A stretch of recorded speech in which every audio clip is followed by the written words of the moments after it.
દિવ્યાંગ વ્યક્તિઓને સમાન તક આપવા માટે અને તેમના અધિકારોની અનુભૂતિ કરાવવા માટે દર વર્ષે 3 ડિસેમ્બરના રોજ વિશ્વ દિવ્યાંગ દિવસ મનાવવામાં આવે છે. વિકલાંગ વ્યક્તિઓના માનવ અધિકારો, સ્થાયી વિકાસ તેમજ વાસ્તવિક જીવનમાં સહાયતા અપાવવા માટે આ દિવસને મનાવવામાં આવે છે.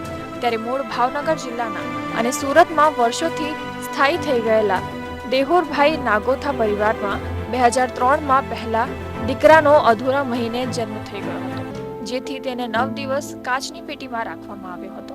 જેમ જેમ થોડા મહિનાઓ વીતવા લાગ્યા તેમ તેમ તેને કમરમાં ગાંઠ થઈ હોવાનું નિદાન થયું હતું. પહેલા ડોક્ટરો દ્વારા નોર્મલ જ ગાંઠ હોવાનું જણાવવામાં આવ્યું હતું. જોકે 1 વર્ષ થયા બાદ આ ગાંઠના કારણે પગનો વિકાસ જ બંધ થઈ ગયો હોવાનું નિદાન થયું હતું. પરિવાર દ્વારા પહેલા પુત્રનું નામ વૈદીપ રાખવામાં આવ્યું હતું. આ ગાંઠના કારણે ચાલવાની વાત તો દૂર હતી, પરંતુ બેસી પણ ન શકાય તેવી સ્થિતિ થઈ ગઈ હતી. ત્યારબાદ અમદાવાદ ખાતે આ ગાંઠને દૂર કરવા માટેનું ઓપરેશન કરવામાં આવ્યું હતું. ગાંઠ દૂર થઈ ગયા બાદ પણ કોઈ ફેરફાર થયો ન હતો. પગનો વિકાસ ન થવાના કારણે પગ વાંકા વળતા ગયા હતા.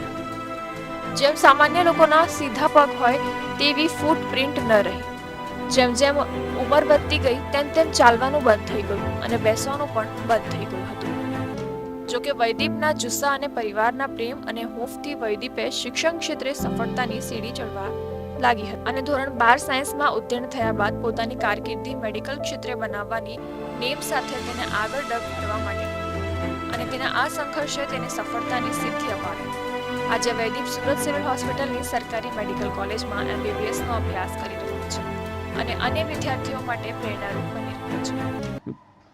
ધોરણ 12 સુધી સાયન્સ પ્રવાહમાં પસાર કર્યો અને સારું માર્ક્સ લાવી અને નીટમાં સારો સ્કોર કરી અને અત્યારે સુરત સિવિલ મેડિકલ કોલેજમાં એડમિશન MBBSમાં મેળવ્યું છે. દિવ્યાંગોને સંદેશ આપવા માંગુ છું કે દિવ્યાંગતા કોઈ દિવસ વિચારીને બેસવું નહીં કે આપણે દિવ્યાંગ છે એટલે આગળ ન વધી શકીએ. દિવ્યાંગતા જો પાછળ સપોર્ટ સારો હોય તો આપણે દિવ્યાંગતા નડતી નથી ને આપણે જો સંઘર્ષ કરીએ તો ક્યાંય પણ આપણને દિવ્યાંગતા આડી આવતી જ નથી.